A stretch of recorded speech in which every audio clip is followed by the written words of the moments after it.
Bonjour. La construction par empilement de blocs, vous connaissez. Qu'il s'agisse de superposer des éléments de forme irrégulière ou d'empiler des éléments préalablement taillés, ce système constructif perdure encore aujourd'hui. Les matériaux peuvent être des blocs de pierre, des briques de terre crue, des briques de terre cuite ou des parpaings de ciment. Le dessin, la taille et la pose des blocs définissent ce qu'on appelle l'appareil. Mais comment, avec ce système, franchir un vide important tout en assurant la stabilité du bâti? Comment, par exemple, créer le support du tablier d'un pont pour joindre les deux rives d'une rivière? Bref, comment créer une arche ou une succession d'arches? Je vous propose d'expérimenter deux modes de réalisation d'une arche en pierre. Celui mis en œuvre par les Romains dans l'Antiquité pour construire le pont du Gard, à partir d'arcs en plein cintre, éléments de structure constitués de modules taillés, ou celui d'une voûte en encorbellement, réalisé sans coffrage, sans étaiement et sans liant, à partir d'éléments de forme irrégulière. Deux mises en œuvre, mais des systèmes travaillant tous deux en compression, c'est-à-dire transmettant dans les murs ou les piliers des poussées générées à la fois par leur propre poids et la charge qu'ils supportent. Démontrons par l'expérimentation que cela marche. L'arc en plein cintre en pierre est construit au moyen d'éléments taillés en coin, appelés claveaux, et d'un cintre en bois qui sert de coffrage pour réaliser l'ouvrage. Le cintre est posé sur les supports de l'arc, murs, piliers ou piles de l'arche d'un pont. Les premiers claveaux, les sommiers, sont posés sur les supports. Ils reçoivent les claveaux suivants.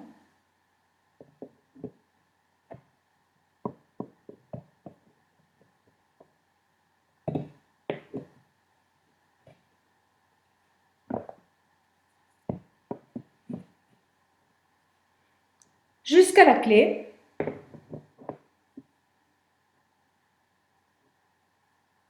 Dernier élément qui termine l'arc et contribue à sa solidité. Il ne reste plus qu'à retirer le cintre que je pourrais éventuellement réutiliser pour construire l'arche suivante. Seuls subsistent les corbeaux en pierre qui ont servi à son support.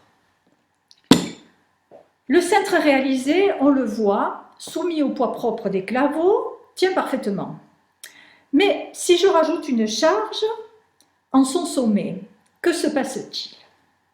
La clé, sollicitée par le poids, a envie de s'enfoncer en une poussée verticale.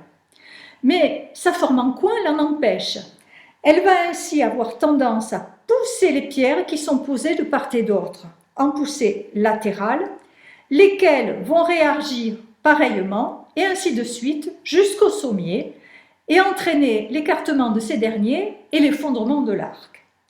Il faut donc tout faire pour que les sommiers et leurs supports ne s'écartent pas sous l'effet des poussées obliques. Contrecarrer ces poussées, c'est possible en renforçant les supports par l'apport de charges suffisantes.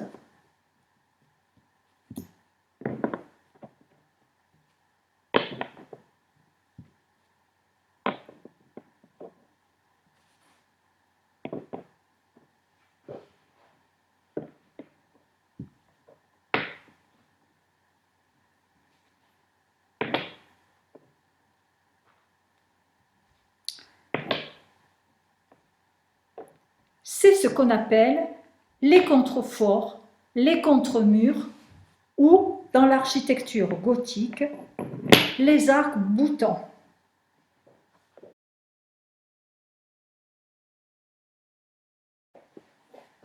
La voûte en encorbellement est une voûte réalisée au moyen de matériaux empilés par rangs successifs, appelés assises, et dont chaque assise supérieure présente un surplomb, un porte-à-faux par rapport à l'assise inférieure.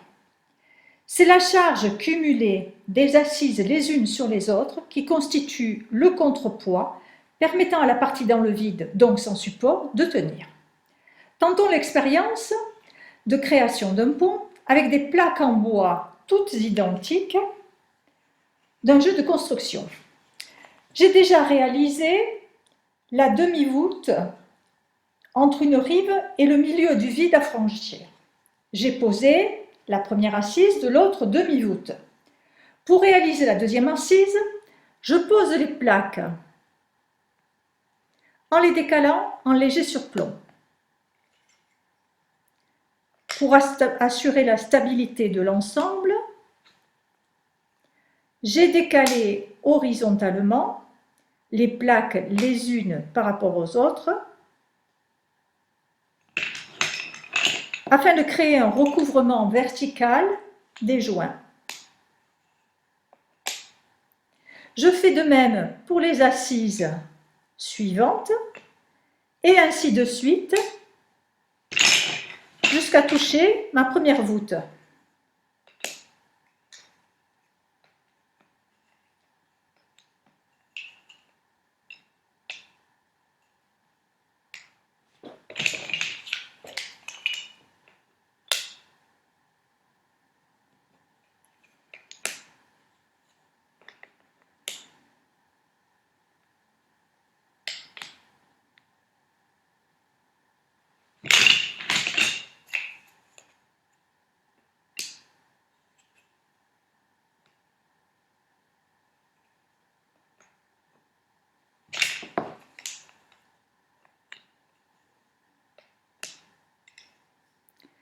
Il ne me reste plus qu'à poser les plaques de couverture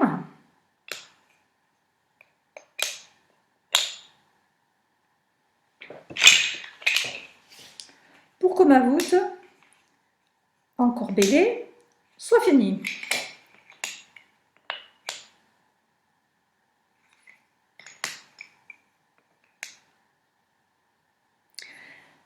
Ce petit ouvrage peut porter un grand poids et je vais le prouver.